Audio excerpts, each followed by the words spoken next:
नमस्कार बच्चों, मैं अजय प्रकाश अपने YouTube चैनल सूरसती क्लासेज में आपका हार्दिक स्वागत एवं अभिनंदन करता हूं और आशा करता हूं कि आप सभी अपने घर पर स्वस्थ एवं मस्त होंगे। तो जैसा कि आप लोग जानते हैं कि मैं हाई स्कूल के बच्चों को सूरदास के पद पढ़ा रहा था, तो मुझे बार बार बच्चों के द्वारा कहा गया कि सर आप व्याकरण की भी क्लास लीजिए, खासकर 12th क्लास के बच्चों के द्वारा कहा गया। तो मैं सोचा कि अब समय आ चुका है, आपकी परीक्षाएं भी नज़दीक आ चुकी हैं, तो मुझे भी समझ में आया कि अब कम से कम व्याकरण की 1-2 कक्षाएं शुरुआत करनी चाहिए। तो मैं सोचा कि आपको अलंकार से शुरुआत किया जाए। आपके पाठ्यक्रम में अलंकार लगा हुआ है, तो आइए क्लास 12th वालों की क्लास शुरू करते हैं। आज पहली क्लास है क्लास 12th वालों की।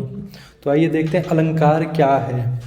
अलंकार बेसिकली आभूषण, काव्य की शोभा बढ़ाने वाले तत्वों को अलंकार कहते हैं। आइए देखते हैं परिनिष्ठित परिभाषा, देखते हैं कैसी है। अलम करोति इति अलंकारः, अलम करोति इति अलंकारः अर्थात काव्य की शोभा, जिस काव्य अथवा साहित्य में शब्दों एवं अर्थों के माध्यम से सुंदरता बढ़ जाती है, जिस काव्य में शब्दों एवं अर्थों के माध्यम से सुंदरता बढ़ जाती है, उसको अलंकार कहते हैं। बच्चों एक लाइन में मैं बोलूँगा, सुशोभित या विभूषित करना ही अलंकार कहलाता है। सुशोभित या विभूषित करना ही अलंकार कहलाता है। अर्थात शब्दों के माध्यम से या अर्थों के माध्यम से जिस साहित्य या जिस काव्य में सुंदरता बढ़ती है, उसको ही अलंकार कहते हैं। जैसे आप समझ ही गए होंगे, उम्मीद है।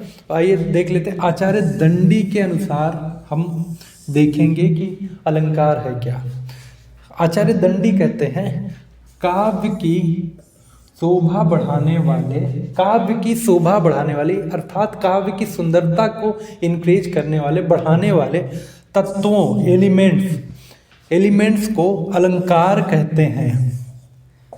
काव्य की शोभा बढ़ाने वाले तत्वों को अलंकार कहते हैं। दंडी का सीधा सीधा एक लाइन की परिभाषा है। मैं कहता हूँ बच्चों, आप लोग दंडी के अनुसार अलंकार की परिभाषा रट के जाइए, तोते की तरह रट के जाइए। आपके एग्जाम में अगर अलंकार, कहीं अलंकार शब्द भी दिख रहा है, अलंकार की परिभाषा पूछा है, तो आप सीधे सीधे लिखिए दंडी के अनुसार आचार्य दंडी कहते हैं कि काव्य की शोभा बढ़ाने वाले तत्वों को अलंकार कहते हैं।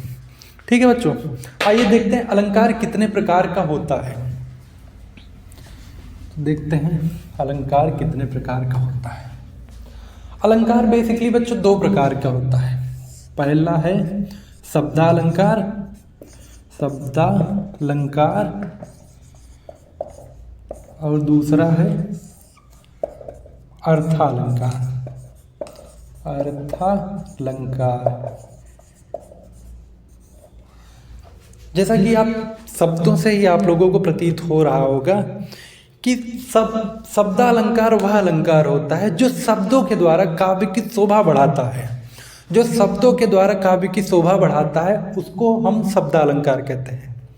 जो शब्दों के द्वारा काव्य की शोभा बढ़ाएगा उसको अलंकार कहते हैं। जैसे आप उदाहरण हम देख लेते हैं, रघुपति राघव राजा राम, पतित पतावन सीताराम। इसमें बच्चों देखो शब्दों के द्वारा काव्य की सुंदरता को बढ़ाया गया है। रघुपति राघव राजा राम, पतित पतावन सीताराम। यहाँ पे रघुपति, रघुपति में भी रा आया, राघव में भी रा आया, राजा में भी रा आया, राम में भी रा आया। तो अर्थात यहाँ पे शब्द अलंकार होगा। अब आइए देखते हैं अर्थालंकार के बारे में। अर्थालंकार वह अलंकार होता है जहाँ पर, अर्थालंकार जहाँ पे अर्थ के द्वारा काव्य की या साहित्य की शोभा बढ़ाई जाए या उसको अलंकृत किया जाए, उसको अलंकार, अर्थालंकार कहेंगे। जैसे आइए देखते हैं कि शब्दालंकार के भेद और अर्थालंकार के भेद देखते हैं। शब्दालंकार मूलतः 3 प्रकार के होते हैं। 3 प्रकार बच्चों देख लेते हैं हम। अनुप्रास अलंकार, अनुप्रास अलंकार, दूसरा यमक, यमक अलंकार, और तीसरा श्लेष अलंकार। श्लेष अलंकार। अलंकार बच्चों बेसिकली शब्दालंकार के 3 पार्ट होते हैं, 3 भेद होते हैं, अनुप्रास अलंकार, यमक अलंकार, श्लेष अलंकार। अब आइए देखते हैं अर्थालंकार के बारे में। अर्थालंकार बच्चों मूलतः 5 प्रकार के होते हैं। आइए इसमें ऐसे देख लेते हैं, क्योंकि ये 5 पार्ट है तो ऐसे इस तरीके से नहीं आ पाएगा। अर्थालंकार में उपमा अलंकार। अलंकार इसमें उपमा दी जाती है, किसी शब्दों के द्वारा किसी और को इंगित किया जाता है। रूपक अलंकार दूसरा है इसका, रूपक अलंकार। रूपक अलंकार तीसरा है बच्चों, तीसरा अलंकार है उत्प्रेक्षा। तीसरा अलंकार है उत्प्रेक्षा अलंकार। उत्प्रेक्षा अलंकार तीसरा है उत्प्रेक्षा अलंकार। चौथा बच्चों संदेह अलंकार। संदेह अलंकार। अलंकार नारी बिच सारी है कि सारी बिच नारी है कि नारी की सारी की सारी की ही नारी है। आइए इसको कल पढ़ेंगे, पहले तो हम इसके पार्ट पढ़ लेते हैं। भ्रांतिमान अलंकार 5वां है, भ्रांतिमान अलंकार। भ्रांतिमान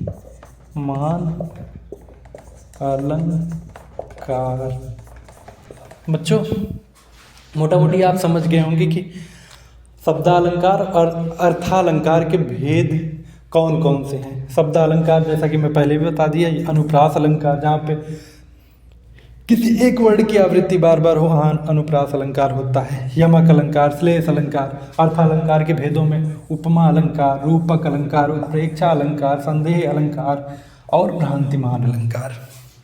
ठीक है बच्चों, तो आज के लिए हम इतना ही पढ़ते हैं। कल से पढ़ेंगे शब्दालंकार के भेद, जितने भी भेद हैं तीनों भेदों के उदाहरण सहित परिभाषाएं आपको रटवाई जाएगी क्लास में। आप सब पढ़ के ज़रूर आइए। और इसी के साथ हम आज की कक्षा का समापन करते हैं। धन्यवाद बच्चों।